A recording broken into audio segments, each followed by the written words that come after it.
June 6, 1944, 23 kilometers off France in the English Channel. It's still pitch black. Salt spray hammers the bow of landing craft tank 2273 as Lieutenant Dean Rockwell squeezes the radio handset and listens for confirmation. Task Force O has set H-hour, hedgerow 630, beach obstacles located, German defenses still largely intact. He looks out into the gloom and sees the shapes, 32 amphibious Sherman tanks, with their canvas screens raised like ghostly towers on the horizon. On another craft, Captain Ned Elder of the 743rd Tank Battalion studies 5-foot swells through binoculars and makes the call that will save hundreds of American lives. The duplex drive Shermans won't swim today. They'll ride the LCTs all the way in. No one on those decks can know it yet, but that single decision in the churning water off Normandy will set up one of the most consequential armored pushes of the European war. The hedgerow country has taught the Germans to believe their Tigers and Panthers are untouchable in defense. Sloped armor, fearsome 88s, disciplined gunnery. Wehrmacht doctrine has sculpted kill zones into the Norman landscape, hidden gun pits, interlocking fields of fire, obstacles designed to funnel Allied armor into pre-sighted ambushes. Out at sea, a Sherman crawls through the chop at about 4 knots. Beneath the canvas DD screen, a Chrysler A57 multibank strains against roughly 33 tons of steel and resolve. Staff Sergeant Paul Reagan, head out of the commander's hatch on LCT 600, counts what matters. About 90 rounds for the 75mm main gun, roughly 4,750 rounds of .30 caliber for the machine guns, and an entire assault force's hopes riding with them. The M4A4 is American pragmatism on tracks. Where a German Tiger can cost upward of 250,000 Reichsmarks and demand specialized attention, the Sherman can be built in bulk, shipped across an ocean, and kept running by farm kids with a toolbox. Detroit's tank arsenal alone is turning out more than 400 Shermans a month in 1944. At peak, the U.S. is producing over 2,000 Shermans monthly, while Germany struggles to get to 100 Tigers. When you add reliability, fuel use, and repair time to the math, the balance tips hard. William Fauzaz, often spelled Fuzaz, Focusad in records, trained with the 743rd at Camp Laguna, Arizona, and would later wear a silver star and a Purple Heart. He understands the real formula for mechanized victory: put steel on target, keep the tempo up, and adapt faster than the other side can process. Inside Panther 4G24 of the 2nd Panzer Division, Unterscharführer Klaus Weber checks his loadout. 79 rounds for the long-barreled 75mm KWK-42, along with about 4,200 rounds of machine gun ammo. His front armor is 100mm sloped at 55 degree, giving roughly 140mm effective thickness. At normal combat ranges, an American 75mm is basically helpless from the front. The Panther weighs about 45 tons and gulps fuel, around 1 mile per gallon on roads and half that cross-country. But in a hull-down hedgerow position, with sightlines pre-registered, it doesn't need to go anywhere. It only needs to kill. German strongpoints above Omaha have been reinforced for 2 years.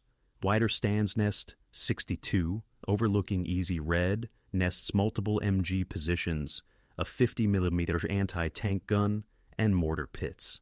Hinrich Soe, an MG-42 gunner, will later claim he fired more than 12,000 rounds, a number historians doubt given both human limits and overall casualty figures. But the point stands. The kill zones are ruthless. Overlapping arcs leave no safe pockets. Mortars can hit pre-plotted coordinates within 30 seconds of spotting. At 0550, aboard LCT 2037, Captain Elder takes another reading. Seas at 5 to 6 feet.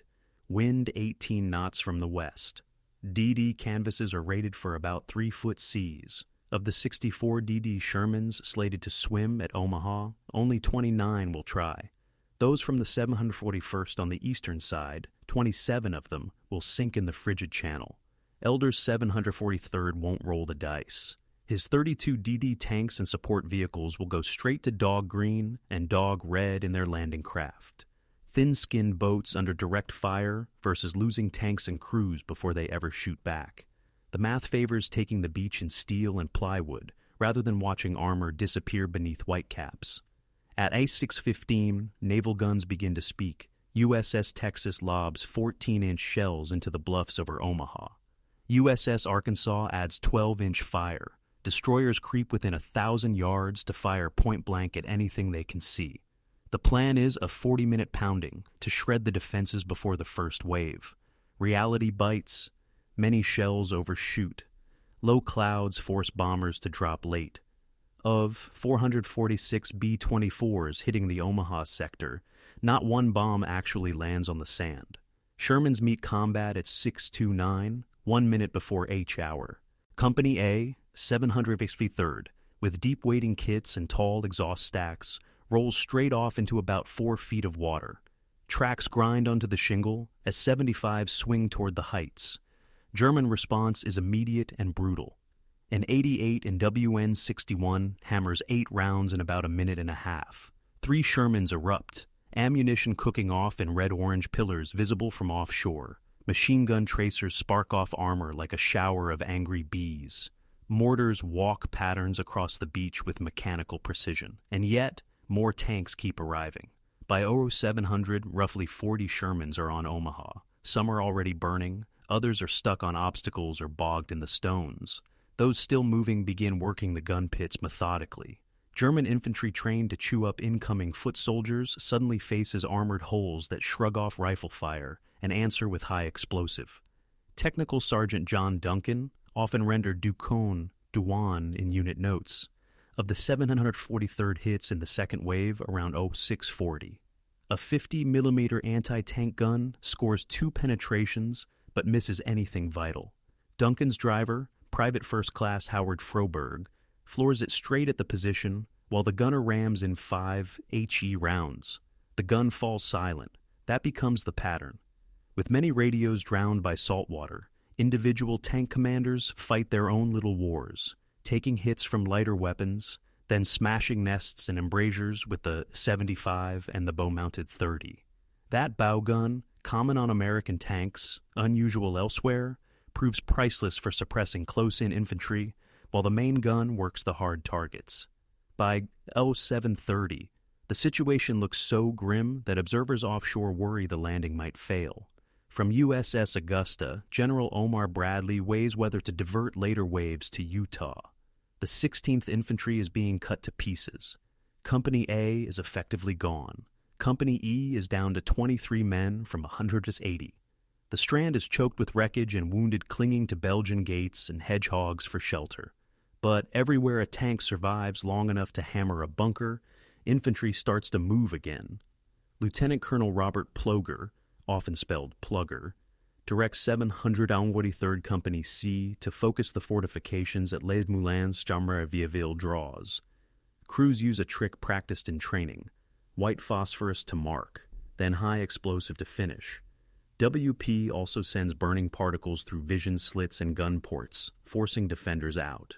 At E08 Feetheme, Widerstands Nest 66 reports. Enemy tanks on the beach, infantry cut down, armor pushing forward. They ask for anti-tank reserves that simply aren't close. The 352nd Infantry Division's AT Battalion sits about 10 miles inland, held by orders to counter airborne threats. The beach garrison has to hold with whatever is already in place. Simplicity now pays off. Barbara, a Company B tank under Sergeant Walter Basker, absorbs 7 hits in the first hour, losing 2 bogey wheels, damaging turret traverse, as springing a fuel leak. The crew patches what they can, with the spares strapped to the hull. By 0900, Barbara is back up, shooting into positions near Veerville Draw.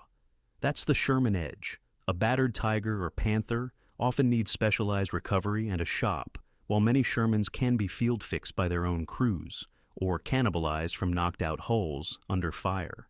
At 108-45, 2 Stu G-3 assault guns from the 352nd Battalion engage at around 800 meters. Their 75mm Stu K-40 can kill a Sherman at that range, but numbers talk.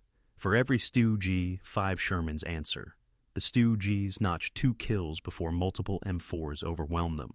By 0900, engineers with tank cover blast lanes in the seawall in easy red. Shermans slip inland and start working angles into the flanks of the strongpoints. German doctrine depends on holding attackers on the sand. Once armor gets off the beach, the geometry of defense begins to fail. Private First Class Charles Lombardo of the 741st is one of the only 2 DD tanks that actually swim onto Omaha and survive. His waterlogged, barely breathing Sherman still manages to smash a concrete bunker at 100 meters, 5 rounds of AP followed by HE, and frees an entire infantry company, roughly 150 men, to advance. German countermeasures follow the book. Panzerfaust. Teams set up close-range ambushes. At 30 meters, a single-shot Panzerfaust can punch through roughly 200 millimeters of armor.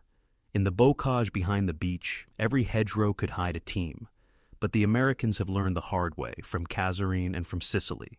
Tank infantry cooperation is now muscle memory. Shermans move with riflemen at their sides, clearing hedges and farmyards before the armor noses forward. By around 10:30, more German infantry arrive with Panzerfausts, but the pattern holds.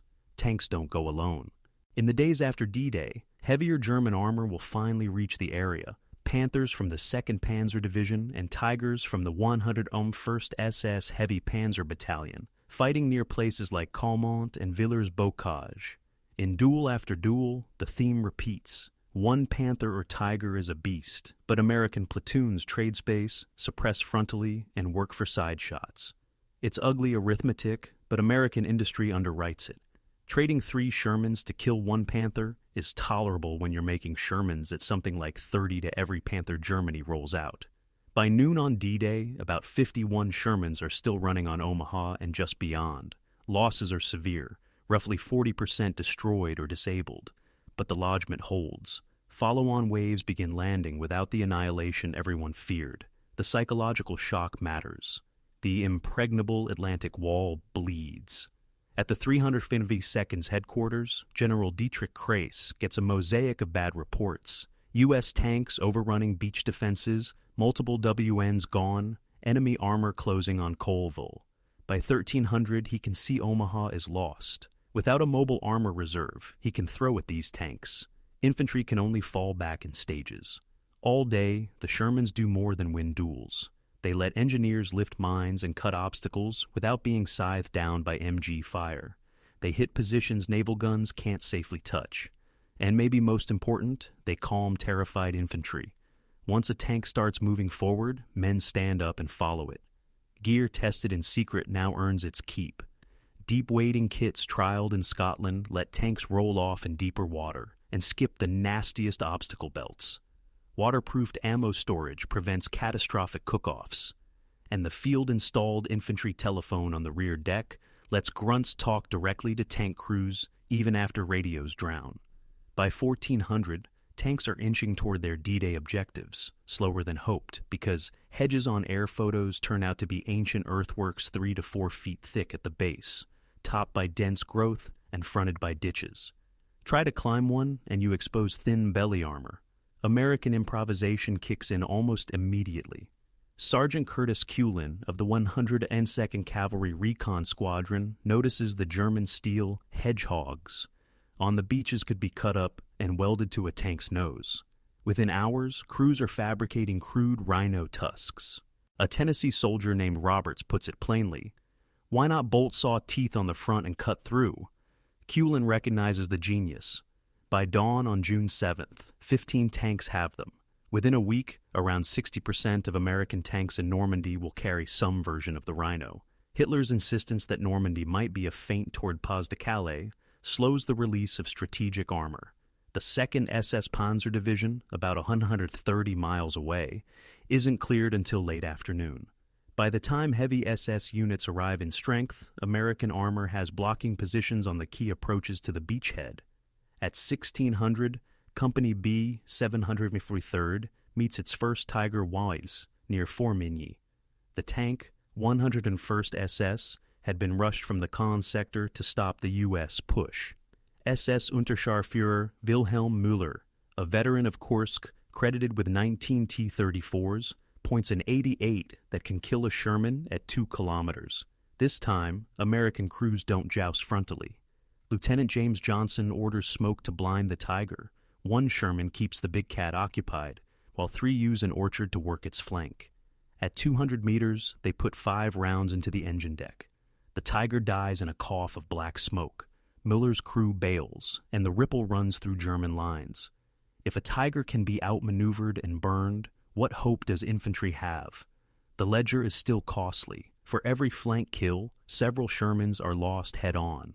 But U.S. doctrine accepts losses to hold momentum. The Sherman is good enough, not perfect. It fits on Liberty ships 2 for 1 versus a Tiger, can be kept alive by 3-month mechanics, and, most important, can be replaced. By evening, the 743rd and 741st have a thin but continuous line inland from Omaha. They've lost 48 tanks destroyed or disabled, with 45 crewmen killed and around 60 wounded. Even so, 58 Shermans are operational, and the Atlantic Wall is cracked open. German damage is hard to tally in the chaos, but several fortified positions are gone. 3 assault guns are dead, at least 1 Tiger and 3 Panthers are written off, and German infantry casualties run into the hundreds. Early technical takeaways are blunt. The Sherman 75 can't reliably split heavy German armor from the front, but it devastates bunkers and infantry. Despite seawater, wire, mines, and a day of hell, roughly 70% of Shermans that make shore are still running by nightfall. The contrast will only grow. When 6 Tiger IIs arrive in Normandy in July, 5 will break down before seeing action. Through the night of June 6 to 7, U.S. maintenance teams work by torchlight, turning enemy beach obstacles into more Rhino kits. By the next dawn, a dozen-plus tanks are modified. Within 6 weeks, about 500 Shermans wear some kind of hedgerow cutter. The British field their own prongs. German intelligence reports by August, all enemy tanks now equipped with hedge-breaking devices, bocage defense no longer tenable. Panthers remain technically superior, long 75mm guns killing at ranges where Shermans struggle, but stats tell the wider story. British operational research in Normandy finds Panthers averaging about 37% readiness versus about 70% for Shermans. Germany builds roughly 6,000 Panthers through the entire war.